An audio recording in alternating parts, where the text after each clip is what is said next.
Bon matin les amis, bon matin tout le monde. J'espère que tout le monde va bien ce matin. Alors ce matin, pour mon deuxième témoin, je vais prendre David. Oh my God, c'est extraordinaire. Quand le Seigneur m'a révélé David, oh je dis Seigneur, tu m'aimes vraiment. David était vraiment un témoin extraordinaire. David était un prophète.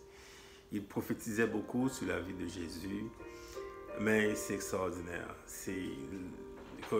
Quand je parle de David, là, ça me touche beaucoup parce que j'aime beaucoup David. David, un homme vraiment qui venait d'une famille dysfonctionnelle, il était rejeté par sa famille, il était loin, un enfant rejeté qui a subi le rejet. Mais de voir que le Seigneur a dit qu'il a trouvé en David un homme selon son cœur, c'est quelque chose d'extraordinaire. Le Dieu Tout-Puissant qui a trouvé en David un homme selon son cœur. Et je me demandais pourquoi. Pourquoi que Dieu a trouvé en David un homme selon son cœur? Et effectivement, quand on regarde la vie de David, quand on regarde dans les psaumes, comment il raconte sa relation avec l'Éternel, c'est tellement extraordinaire. David était différent.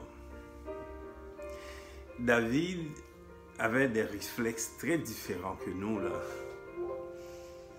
Dans le psaume 55, David racontait sa dépression, racontait ses problèmes, sa dépression à cause de la voix de l'ennemi, à cause de l'oppression du méchant. Il parle de sa dépression, il parle aussi de la trahison.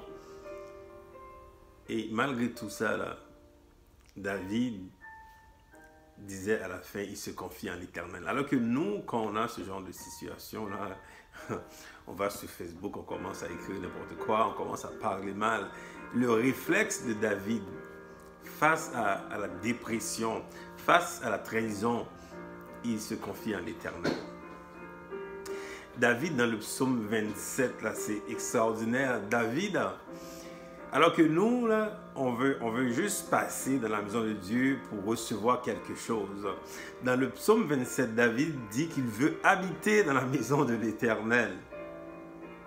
Son réflexe était très différent de nous. Lui, il voulait habiter dans la maison parce que dans la maison, il y a tout.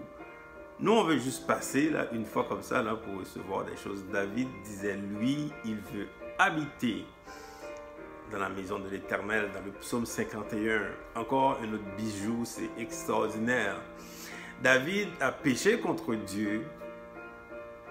Il a tué Uri, il a pris sa femme, il a commis l'adultère, le meurtre terrible. Ça, c'est terrible.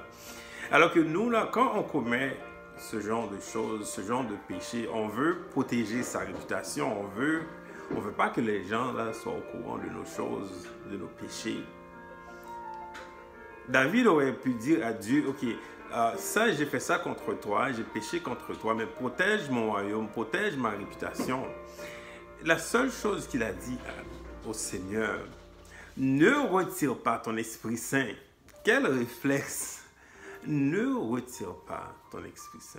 Ne retire pas ton Esprit Saint. C'est extraordinaire. Moi, je lis les psaumes, là, les amis, je vous le dis. Je les lis au moins 7-8 psaumes par jour.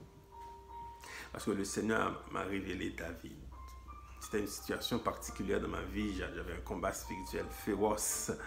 Et c'est là qu'il m'a révélé David. Et c'est là aussi ma vie de prière est devenue tellement puissante. Vraiment, ce matin, je vous encourage à vous inspirer de ces témoins, à vous inspirer de David pour devenir un guerrier, pour devenir une guerrière, pour devenir un témoin puissant pour le Seigneur Jésus-Christ. Soyez bénis et bonne journée.